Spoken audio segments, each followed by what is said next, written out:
Dengan umur sekitar 70 kalau nggak salah ya, 70. Menurut saya memang itu kondisi fisik yang sudah makin menurun, Pak. Yang apa namanya, manusia kan punya batasan fisiknya ya, Pak. Ya, jadi dengan usia segitu menurut saya pasti banyak kendalanya, terutama masalah kesehatan sih. Catatan kritis untuk Prabowo, netizen. Prabowo nggak bisa menutupi masalah fisik dan emosionalnya. Halo, kembali lagi dengan saya, Indra Caniago, di channel Redaksi Jurnal. Khususnya Pak Prabowo.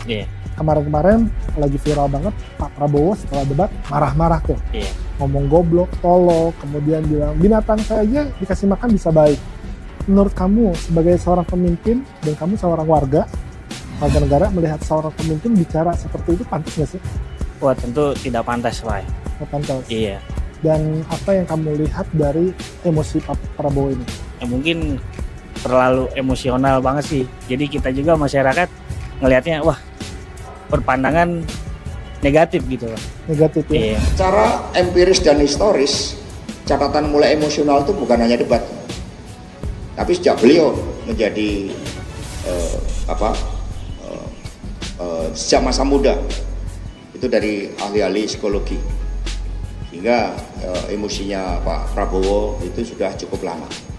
Maka kemudian muncul kasus pelanggaran HAM, dan pelanggaran HAM itu sifatnya permanen. Sebelum proses hukum dilakukan tidak bisa dihapuskan dengan cara apapun, sehingga rakyat mencatat itu, rakyat tidak terkejut, hanya mencoba ditutup-tutupi, tapi karena menyangkut karakter itu tidak bisa diubah dengan mudah.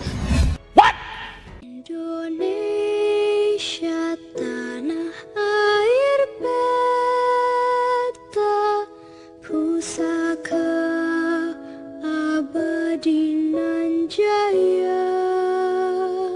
Sosok Ketua Umum Partai Gerindra Prabowo Subianto diklaim sebagai nama yang elektabilitasnya paling unggul di kalangan pemilih generasi 17 sampai 26 tahun.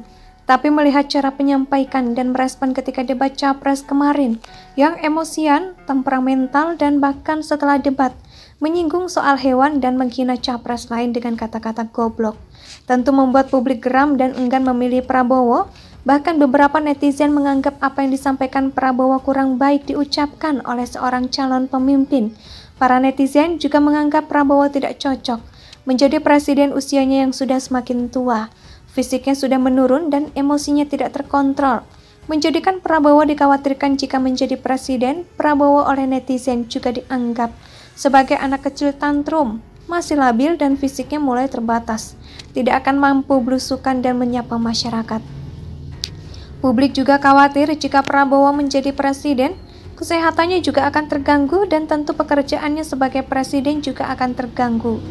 Juga selain itu rekam jejaknya yang disebut sebagai skandal tim Mawar, sebuah kelompok dalam grup 4 Sandi Yuda di tubuh Komando Pasukan Khusus atau Kopassus saat ia pimpin yang bertanggung jawab atas penculikan 23 aktivis demokrasi sepanjang 1997 sampai 1998 juga mengkhawatirkan dan di belakang dalam arsip keamanan nasional atau NSA dokumen rahasia Amerika Serikat tertanggal 7 Mei 1998 yang dirilis 2018 mengungkap catatan staf Kedutaan Besar Amerika Serikat di Jakarta mengenai nasib para aktivis yang menghilang. Disebutkan penghilangan itu diperintahkan Prabowo yang mengikuti perintah dari Presiden Soeharto. Sebagian generasi milenial lahir pada 1980 sampai 1995, apalagi Gani 1995 sampai 2012 kan relate dengan catatan hitam sosok Prabowo. Saya pribadi dan saya kira sebagian besar teman-teman elemen aktivis mahasiswa 1998 yang tak berprofesi sebagai politisi masih tetap menganggap Prabowo tak layak menjadi presiden Indonesia. Salah satu alasan paling mendasar adalah rekam jejak hitam selama berkarir di militer dan level emosionalnya yang tak labil sehingga tak layak untuk memimpin 278 juta rakyat Indonesia dengan berbagai problem. Peliknya Prabowo tidak berubah, tetap saja emosional dan temperamental. Meskipun usianya telah bertambah tua, kadarnya saja yang berkurang. Bagi yang terlewat dengan catatan sejarahnya bisa dengan mudah googling Misalnya Prabowo gebrak meja podium atau makian Prabowo kepada juru media dengan kata kunci Prabowo pimpinan Jakarta.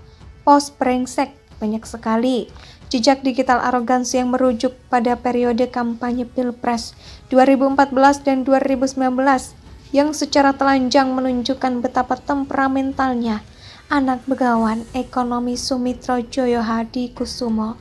Ini sebuah survei lawas menjelang Pilpres 2014 yang diselenggarakan oleh Laboratorium Psikologi Politik Universitas Indonesia menyimpulkan bahwa Prabowo memiliki kecenderungan gaya kepemimpinan otoriter. Penelitian ini dilakukan terhadap 204 psikolog di Jakarta, Depok, Bogor, Tangerang, dan Bekasi yang berpengalaman dalam menilai kepribadian. Sosok Ketua Umum Partai Gerindra Prabowo Subianto diklaim sebagai nama yang elektabilitasnya paling unggul di kalangan pemilih generasi 17 sampai 26 tahun.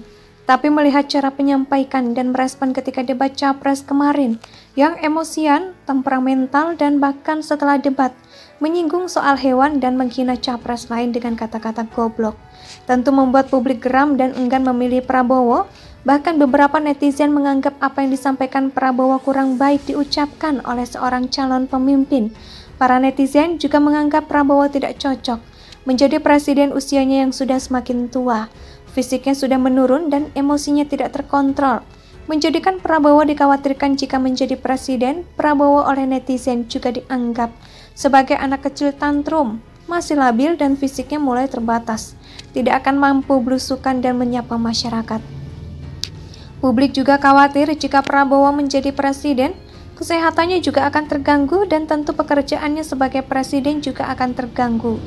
Juga selain itu rekam jejaknya yang disebut sebagai skandal tim Mawar, sebuah kelompok dalam grup 4 Sandi Yuda di tubuh Komando Pasukan Khusus atau Kopassus saat ia pimpin yang bertanggung jawab atas penculikan 23 aktivis demokrasi. Sepanjang 1997 sampai 1998 juga mengkhawatirkan dan di belakang dalam arsip keamanan nasional atau NSA dokumen rahasia Amerika Serikat tertanggal 7 Mei 1998 yang dirilis 2018 mengungkap catatan staf kedutaan besar Amerika Serikat di Jakarta mengenai nasib para aktivis yang menghilang disebutkan penghilangan. Itu diperintahkan Prabowo yang mengikuti perintah dari Presiden Soeharto. Indonesia sejak dulu kala tetap dipuja-puja bangsa.